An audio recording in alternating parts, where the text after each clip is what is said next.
What if one moment, one single choice, could change the fate of the entire galaxy?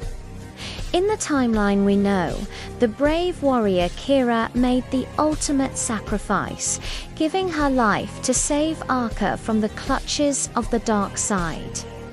It was a moment of profound loss, a pivotal event that shaped the war against the tyrannical Sith Empire. But in the vast, swirling cosmos of possibilities, there are other paths, other timelines. Today, we ask, what if Keria lived? Let's journey to that alternate reality. The scene is the same. The cold, metallic throne room of the Dark Empress.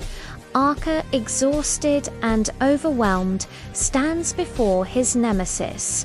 The Empress, her voice a venomous whisper, raises her crimson blade for the final, fatal blow. In the original timeline, this is where Keria intercepts the strike, sacrificing herself. But here, something different happens. A flicker of movement in the corner. Keria, her face set with grim determination, extends her hand. Two hilts fly through the air, snapping into her grasp. With a brilliant flash, twin green laser swords ignite, humming with energy.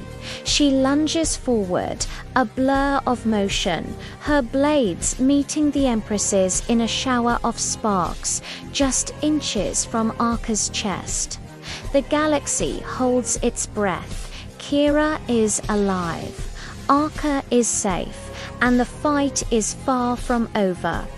The shock on the Empress's face is fleeting, replaced by a snarl of pure rage. Seeing Keria not as a martyr, but as a living, breathing opponent changes everything for Arka.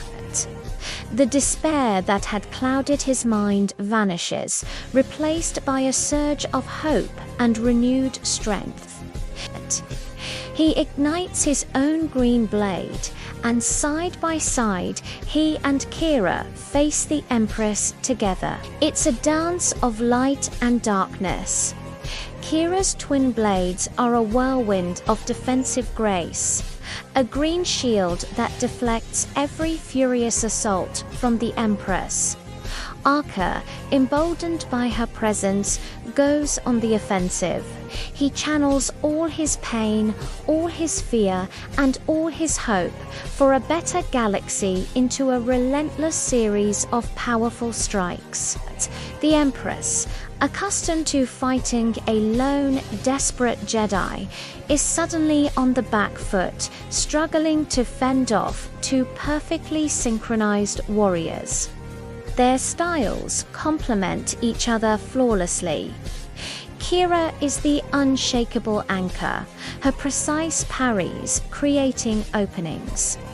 Arka is the storm, exploiting every gap with powerful, decisive attacks. The Empress, for all her power in the dark side, cannot break their unity. In a pivotal moment, Keria locks blades with the Empress, their faces inches apart. Your reign is over. Keria grits out, straining with the effort.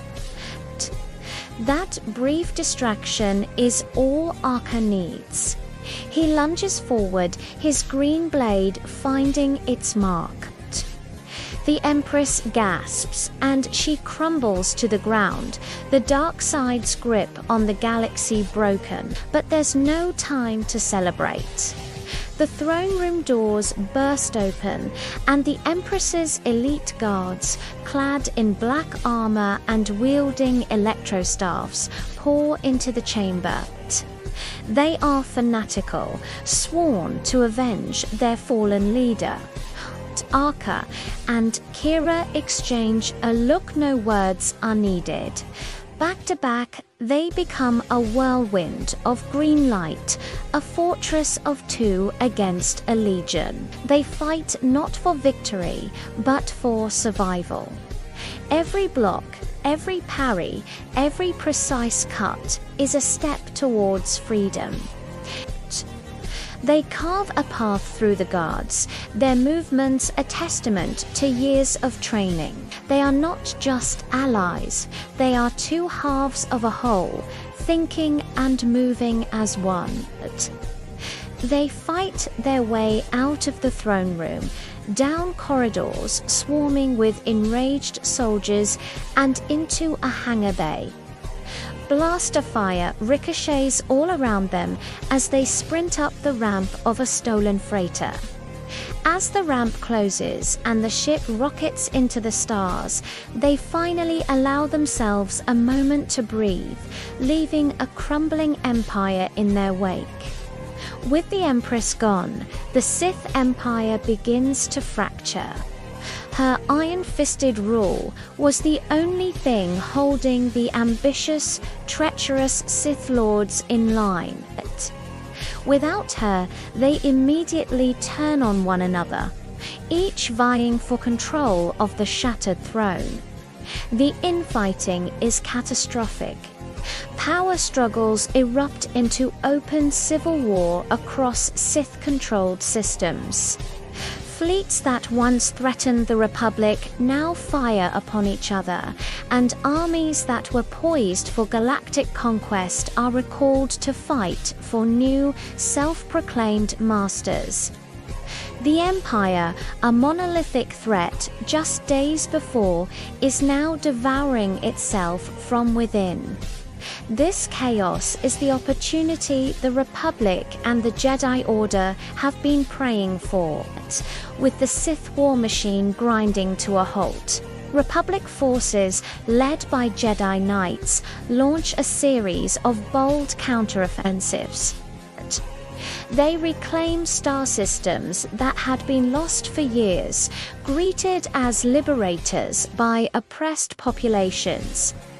Thankfully, most didn't know what Darth Arcadia looked like, so Arca was safe for now. The Jedi, once scattered and hunted, are now able to regroup and lead the charge, their morale higher than ever.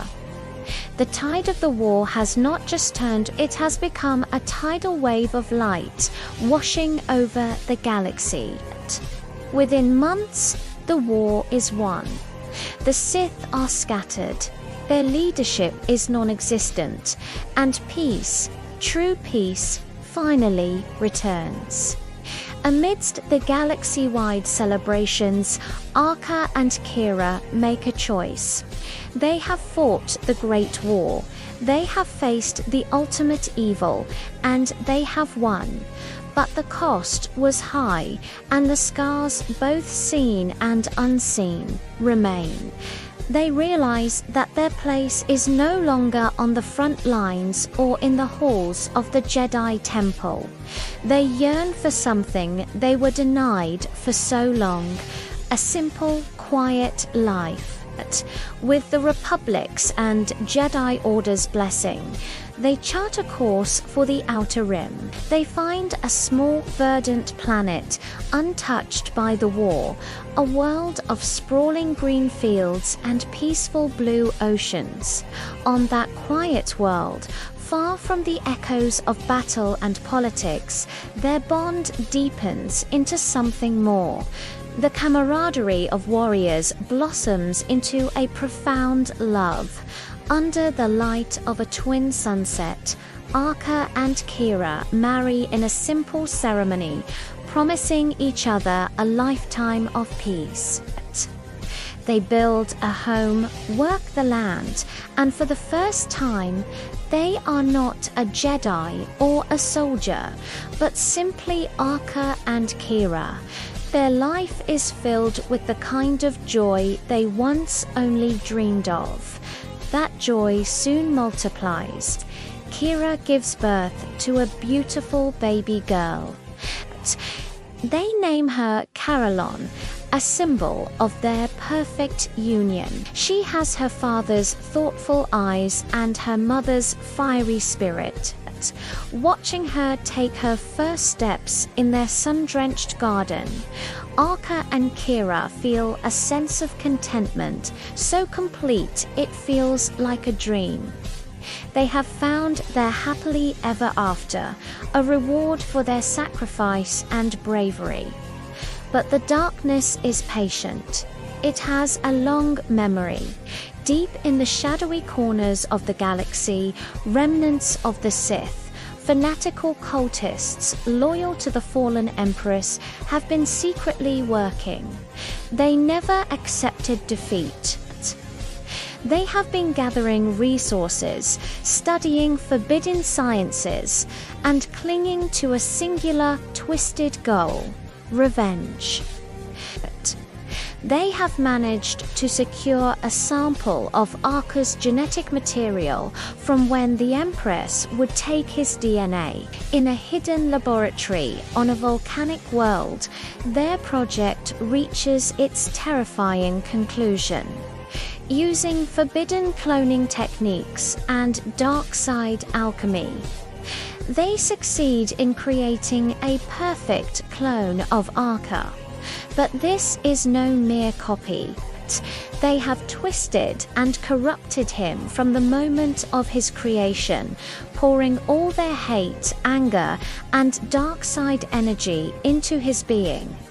He is physically identical to the Jedi hero, but his eyes glow with a malevolent yellow light. Darth Arcadia Reborn, a dark mirror to the man who helped save the galaxy. He is a living weapon, engineered for one purpose: to hunt down the real Arka and destroy the peace he fought so hard to build. The happy ending Arka and Keria found is now under a new and terrible shadow, and the greatest threat they will ever face wears a familiar face. What will happen when Arka is forced to confront himself? Can a family built on peace survive an enemy born of pure hatred? The story is far from over. Thank you for watching this What If. If you enjoyed this journey into an alternate timeline, be sure to like, subscribe, and hit that notification bell for more. Until next time.